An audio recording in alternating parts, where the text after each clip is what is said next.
Well, hi again, everybody, and welcome to another edition of the Spike Ridgley Show. Our show is brought to you each week by Reliable Heating and Cooling of Massillon. I'm your host, Dave Sheets, and joining me once again is the head coach of the Massillon Tiger baseball team, Spike Ridgley. Spike, welcome back. Happy to be here, man. Glad to have you with us. Your Tigers are now 5-2 on the season after playing 7 games of the schedule so far. Let's talk about the games played last week, starting with the win over Firestone back on April 4th. Yeah, last week was you almost felt like you were playing Major League Baseball last week. We had one day off. We played 5 games in 6 days. So started off with Firestone. Had some good performances from the guys. Was able to score a few runs. That game was close early, and we were able to pull away, towards the end there. But just continuing to see, for us, what's really important right now is to see good pitching right now for us from our guys. As we're still kind of figuring it out at the plate, hitting-wise. You also picked up a nice win over the Canton South Wildcats. Yeah, really close game. That was a 2-1 ball game. And by the time you get to Friday, Thursday and Friday of a week where you're playing 5, we're kind of piecing it together with pitching. And I give credit to the guys. I mean, I think we got 5 innings out of the starter, and then we had a freshman come in to hold it for an inning. Drew Longwell got his first experience pitching-wise, held it. It was a tough inning. He makes a big play at third base on a bunt, throwing out the lead runner. And then he's able to work his way out of that inning with some good defense behind him. And then, we brought in Drew Stitt to close the door, and he was able to close the door in 12 pitches, which was important because we needed him the next day. And then your Tigers split a pair of game against Ellett. What can you tell us about those matchups? Yeah, I'll tell you, they got a good team this year. Coach Starver does a really good job with his guys. It was a close game, the first time, and it's been that last several years. We knew when we faced the Marion kid that he put us, I think we one-run game last year with him, so we knew what we were getting into on, I think was that Thursday? I think that was Thursday. And then, Saturday we faced their guy. He's I think his name's Cam Allen. He's going to Wright State on a scholarship, and he's a really good baseball player. He held us in check for 9 innings. We had some chances. We hit the ball. We had a few hits off him.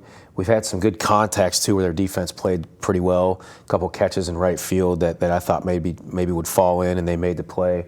And then we had an opportunity in the 9th with 2 guys on and nobody out. And we just weren't able to execute, And it's easy to sit and say, hey, you got to be able to do that. But, when the ball is coming in there at the speed that it's coming in there, it's a little different. It's tough.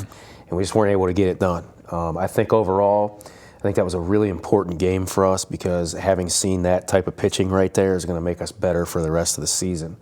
And it's with nothing but respect for those guys, the way that guy throws the ball. Anytime that guy throws, they're going to have a legitimate shot at winning no matter who they play. That's how good he was. And then the team played really well behind him. I thought their catcher had a tremendous game, threw out a couple of our guys, and they just played really well. But I tell you, in a loss, I don't know that there's much more you can ask of your team than how they played, our guys played in that game. Just unbelievable defense behind Drew Stitt all day long. And then, when Drew came to the end, he held us in there and kept us 0-0. Christian came in, gave us a couple of great innings too. We gave up 1 run and lost, right. And it's one of those games that as a coach you look back on and you're proud of your team, but it's hard to let go of the opportunities, the few that we did have. I've seen our group execute in those moments before. We just weren't able to on Saturday. So, we learn from that game and we get ready for the new week. You talked last week on the show about continuing to move guys around, playing people in different spots. You're now another week into the season. Is that lineup settled down, or are you still making changes? The batting order has a little bit, but we're still open. It's our job as coaches to try to find the best combination of guys. And as you know, in baseball, that can change week to week.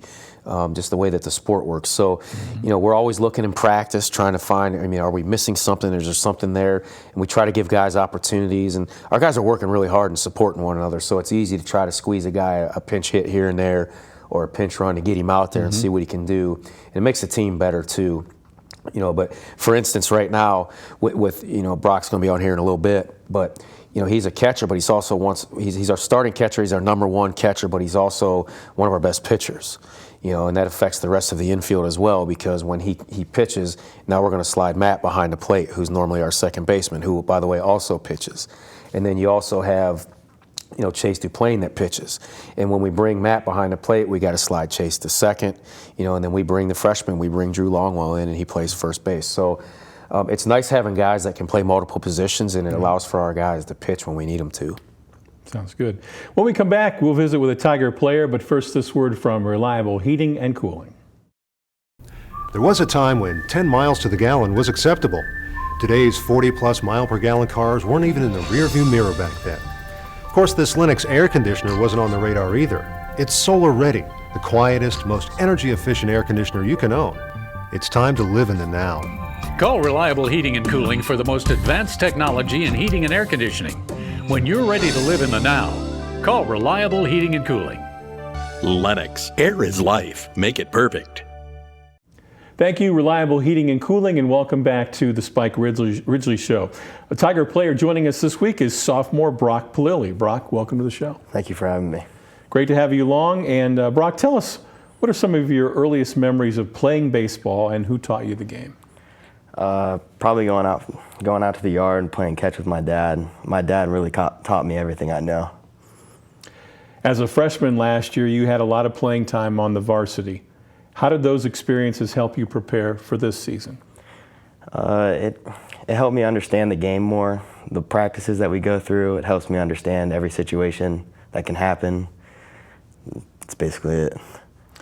When you're not on the mound, you're either catching or playing second base. How challenging is it moving around on a game-by-game basis for you?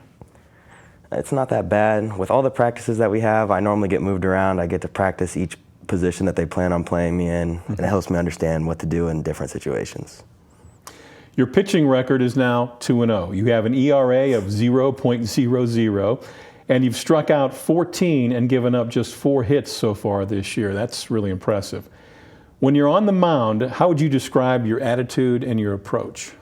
I try and keep a positive attitude, and my approach, I'm not really trying to strike anybody out. I'm just trying to throw as many strikes and letting them hit it. I like to let my defense work because I know they'll make the plays. At the plate, you're currently hitting .333 with 4 RBIs. What is your biggest strength as a hitter? I guess I'll probably have to say 2-strike approach. Okay. But I really don't know. What is that approach with 2 strikes? With 2 strikes, short and down, just try and put the bat on the ball, put it in play. And finally, do you have a nickname the other guys call you? They call me Brick. Okay. I don't really get it, but that's what they call me. All right, well, you're going to have to let us know what that exactly means then. So, who has the best nickname on the team, in your opinion? You know that one? No, I really don't know. Okay. Probably Tyler Hackenbrack. And what's his nickname? The Eaglet. The Eaglet? Yeah. All right.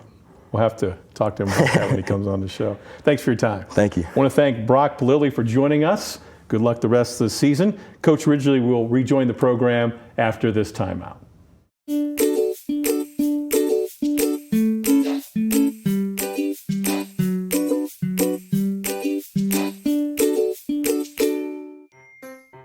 Hello, and welcome to the Stark County Humane Society. Today we're going to give you a few pointers when considering adopting a new furry friend. All animals here at the Stark County Humane Society are spayed, neutered, microchipped, vaccinated, dewormed, and if old enough, heartworm tested for our canine friends. Adopters will receive a free exam within 2 weeks of adoption at local veterinarian hospitals. We encourage all adopters to take full advantage of this. A one-time adoption fee is required for your new furry friend. When you adopt, you get an awesome adoption packet that includes treats for your new fur baby and savings for you. But this is not where the cost of adoption stops. Did you know the average cost of an animal like a new puppy or kitten can cost up to $500 annually? This includes annual veterinarian visits, preventative care, and everyday supplies like crate, litter, food, toys. But I hope this doesn't scare you away. Adopting an animal is a huge responsibility and a commitment. Please take the time to consider the cost of adopting a new pet into your family today. I hope to see you soon at the Stark County Humane Society. Please visit our website or visit us on social media for more information.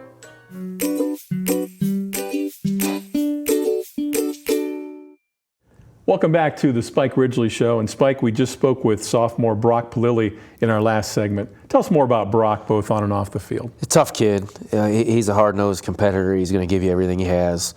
I mean, obviously, with a guy pitching, he wants to catch the next day. And if you've ever pitched, that's just not a good idea after throwing as many balls as you're going to throw pitching-wise. And then the catcher's probably the guy that throws it the second most amount. He's throwing it back to the pitcher every time. He's got to make his plays when things happen on the field. So we try to give him a day off after a pitching day, but he's such a competitor. You want him out there. So we've worked him at second base to make sure that he's still on the field in that transition day before he goes back behind the plate. But he's our 4-hitter. He's a guy he's a big, strong kid for a sophomore, and he gives us a shot. When he's in the box, if he gets into one, we got a shot for him to hit a gap or, maybe even better. So he's really become one of the leaders he's a quiet leader, but he's not afraid to communicate when we need him to behind the plate if there's a bunt or a situation where there's a play at one of the bases. He's very good at being vocal with those things. And then the thing that a lot of people don't see about him is he's a great student too. And that's really important to us for our program as it is in our school. Mm-hmm. And so to have a guy that gives you those things on the field, that's also a guy that's really an ambassador of the brand that you're trying to have is a pretty neat thing, and he's done that for us. Several more games to talk about coming up this week as we record our show here on Tuesday. You're preparing for back-to-back games with the McKinley Bulldogs. Tell us a little bit more about this Bulldog team. Yeah, it's a really good team. Zach does a great job with these guys, and they've been coming for a while. And they got an upgraded, really nice facility, the Munson Stadium, the upgrades they got over there, and they're really their team they got a quality team to match that facility. They've beaten Hoover now, and they've beaten Greene in the last 2 league weeks, so they're for real. So for what we've learned about them and the scouting reports that we're seeing on them, is that this is a team that can beat you, and they can beat you in different ways. So we got to come out ready to go. They're going to throw. I think today they're going to throw a guy that's got a fastball slider mix, and then we're likely going to face tomorrow a guy with a 3-pitch mix, fastball slider changeup. So, and then the orders is really good at making contact. So we're going to have to play good defense. So we're looking forward to the challenge. Anytime you get a chance to play your rival, obviously there's heightened awareness and heightened urgency, and we all feel that now, and we're ready for it. This Saturday, you're back home at the Duck against another set of Bulldogs, the Greene Bulldogs this time. What do you know about them? Again, another really good Federal League opponent. And anytime you play one of those teams, I talked about how important it was for us to face Cam Allen, the pitcher, on Saturday. Mm-hmm. Well, these guys are seeing that twice a week. So for us, it creates a great challenge for us, and we're going to see that type of performance and experience from Greene, just like we will McKinley and every other Federal League team we play. So they're a tough team. They're well coached. John Wallace has been there a long time. He's had a lot of success, and we know that we're going to need to be at our best in order to win that game. And a side note too, that's the Nico game too that benefits. So it's something that we get to be involved in each year, and it does a donation for the Nico units for children. Okay. And then next Tuesday and Wednesday, April 18th and 19th, you're scheduled to play Louisville home and away. Mm-hmm. You know anything yet about the Leopards? Yeah, so they've started out hot. They're playing well, and it's a team that was a few outs away from the Final Four last year. So they got a lot of those guys back. You look at our schedule. We go from one Federal League opponent to the next, and to a team that was in the regionals last year. So. It got sunshine, great weather, and great opponents, and it creates a pretty neat atmosphere for the guys and the coaching staff to be a part of. And our fans, our fans, they show up. So it's really neat to look up there and see the Duck packed, and we certainly appreciate that.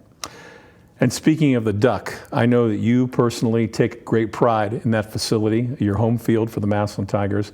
This is also a special year for the Duck. Tell us a little bit more about that. Yeah, it's believe it or not, it's the 30th anniversary of when the stadium opened. So if you come out, you'll see some decals, some different things that we got. We got a special flag hanging with the 30th anniversary on it. We got 2 windscreen banners on both sides denoting it too. It's a neat thing, and I've got to mention Dave Hackenbracht and the job that he's doing up there with the field, because he has it freshly cut, striped, I mean, he just works so hard today. He's getting the water ready to get on the dirt so that it's not as hard as it was yesterday. And I'm sure the grass will look tremendous. And, you know, Hack, if you're listening, we thank you, man. You're doing a great job. And if you can get out Massillon to see the field this year, it's really looking good. Excellent. Well, thanks for your time again, as always.